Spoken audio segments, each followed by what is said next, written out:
Hi everybody, I'm Alan Cathcart and this is Triumph's new entry-level adventure bike. It's not exactly an adventure tourer because although you can ride it on this kind of hard-packed gravel, it's really a road bike. And what it is essentially is the Go Anywhere version of Triumph's entry-level Trident 660, which was launched 10 months ago and has been a huge smash hit. 15,500 bikes sold in the first 10 months after it was launched.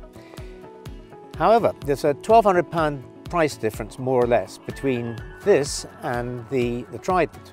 And I have to say, after riding it for about 180 miles through the cork forests and the hills of southern Portugal, this is really worth the extra dosh. Why? Well, first of all, it's a go anywhere bike. It's what the Italians call a moto totale. A very good term for this because it's a commuter.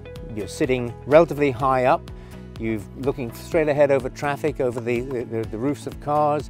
You can plan, navigate city traffic very easily. It's an adventure tourer within limits. It won't be any good with these tires in mud, but on this kind of hard-packed surface, excellent.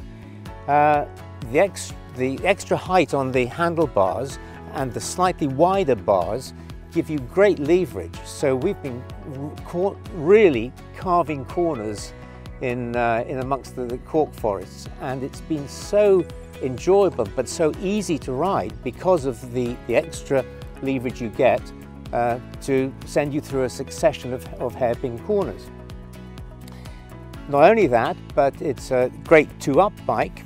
You can see that these grab handles for passenger are really substantial, and actually I've tried it myself, very reassuring.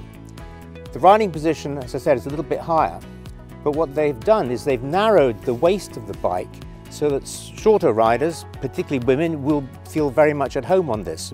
Almost anybody will be able to put their feet flat on the ground on this bike. But the great thing about it is the engine.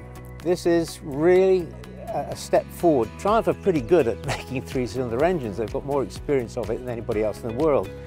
But although it's not a performance bike, what this is a completely easy and yet satisfying motor to ride. It's got a gearbox, it's like butter. It's so easy to change gear. Neutral is infallible, you'll always be able to find it.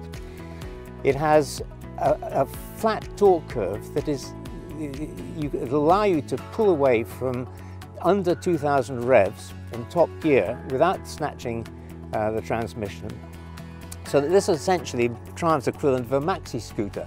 You hardly have to change gear at all if you don't want to. On the other hand, as we've been discovering today, it's great to hold third and fourth gear all the way through a succession of hairpin corners or fast sweepers and even short straights. Just let the engine run right up to its peak revs, around 8,500 RPM, and you can really treat it as a semi-automatic. But on the other hand, if you really want to go for it, it's also rewarding to do that. I think what this bike really is everything to all people. It's great for entry-level riders. The pickup off the closed throttle is smooth. There's no jerk that you get in a lot of Triumph's rivals. It's got a three-cylinder motor compared to a twin, again, as most of its rivals do, or even a single.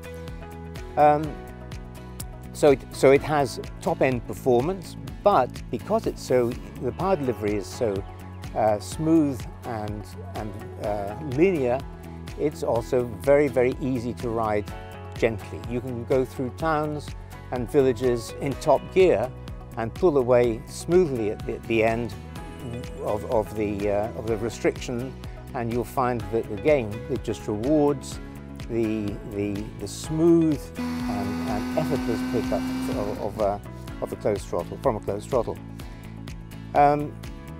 It's got an adjustable screen, which I have to say is one of the best I've ever come across. It's over 80 millimeters in height, and it goes There are 7 different positions, and you can do it one-handedly as it suits you riding along. Criticisms. Well, I've only found 2. The first is the screen does protect your helmet and the top end of your body, but it still hits the shoulders quite hard. If you're going along at 120 k's, 75 miles an hour, you do feel wind blast in your shoulders. It would have been nice if they just added a couple of extra deflectors on either side of the screen, just to be able to protect your shoulders a bit better.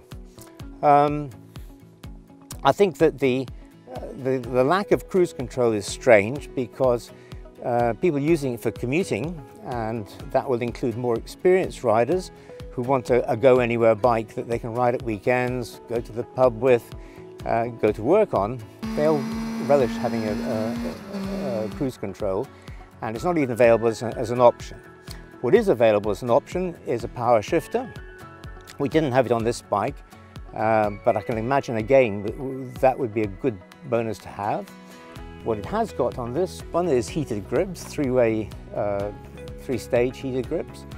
What it has also, none of its rivals in this middleweight sector have, is a choice of engine maps, of riding modes.